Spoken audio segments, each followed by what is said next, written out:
The next speech by K. Lucas from second class.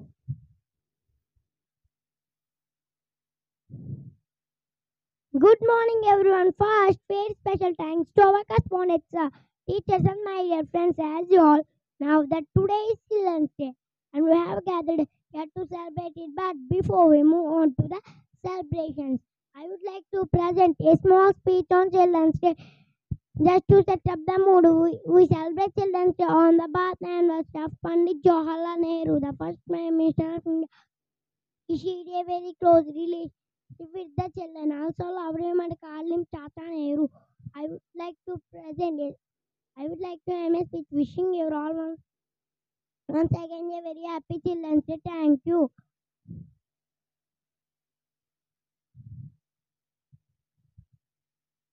Thank you, Lokesh, for your wonderful speech about Children's Day.